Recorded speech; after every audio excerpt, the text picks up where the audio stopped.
Our next speaker is from the Scottish Socialist Youth, and they're a group of people that I don't think I would underestimate at all, ever, any of them, to be honest.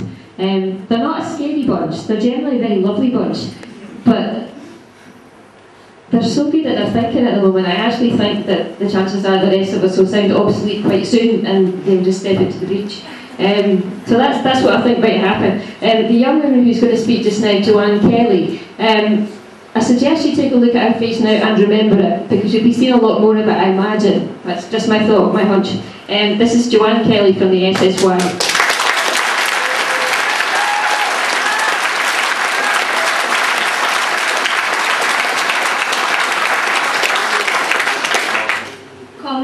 I joined the Scottish Socialist Party as a young woman from Clydebank who had witnessed the extent of the poverty and the inequality that faces Scotland today.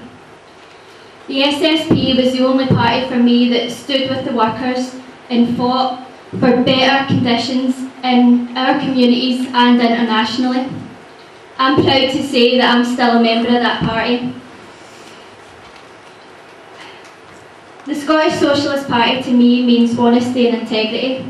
It means struggle and solidarity with the working class to improve their lives in the immediate future and to build foundations for an independent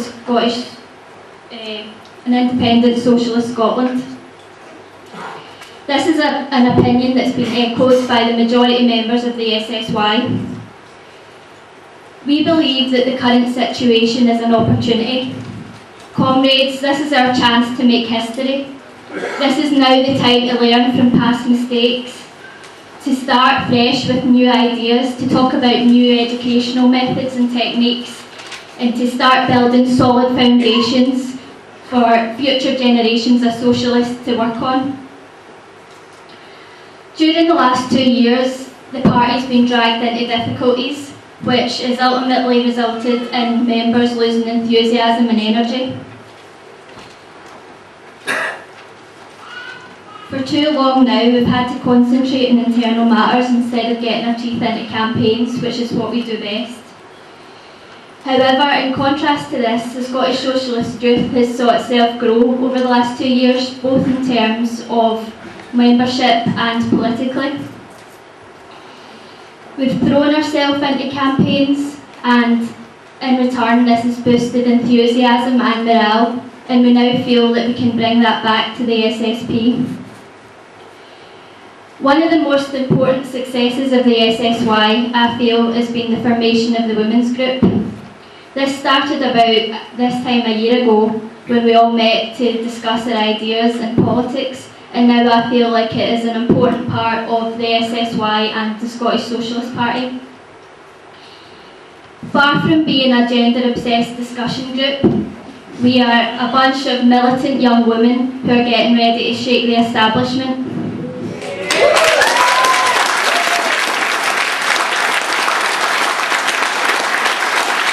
Our major campaign is known as Fuck Abstinence.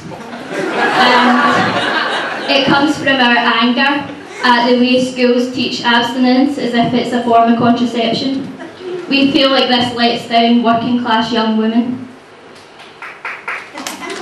Basically, the campaign is about informing young women about the importance of safe sex, but it's also about empowering them to know they have the right to decide what they do with their body.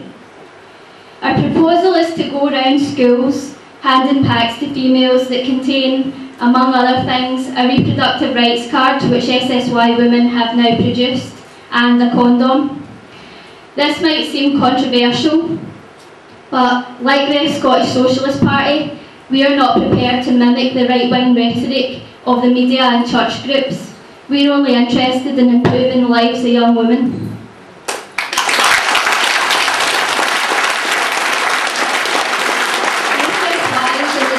Stages of our low pay campaign.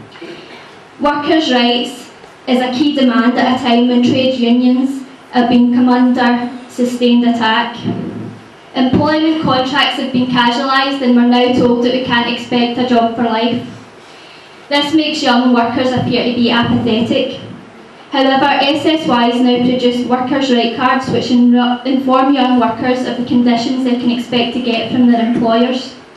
We hope that with the help of the Scottish Socialist Party and trade unions, we can help to awaken class consciousness in young people and rekindle a sense of solidarity that has been diminished in recent years. I'd also like to take this opportunity to report back from Camp Secret Squirrel. The annual event brings about young socialists together from all over Scotland to talk about new ideas and politics. One of the brilliant things about this camp is that it allows young people to talk openly and honestly in a structure that encourages everyone to speak. SSY takes popular education and participative techniques very seriously. We believe that it gives young people a voice, and it's one of the main reasons why our camp and our meetings are so successful. The highlight for me was sitting round the campfire on Sunday night discussing the future of the SSP. The mood was completely enthusiastic and excited at the prospect of our future now facing us and the opportunities that we now have. Comrades, now is the time to look to the future. It's an opportunity for the SSY and the Scottish Socialist Party to work alongside each other and get back into our communities. It's time to look at the way that we structure meetings. If the SSP was to adopt more ways the SSY use of education and participation, then we're sure that this would get more young people involved in branches. For SSY, feminism is non-negotiable. We want SSY and the Scottish Socialist Party to make women's liberation at the centre of the movement. When I look at the future of the SSP, I don't see a gender-obsessed discussion group. Instead, what I see is a serious socialist party of action, one that's going to stand with all workers in the struggle.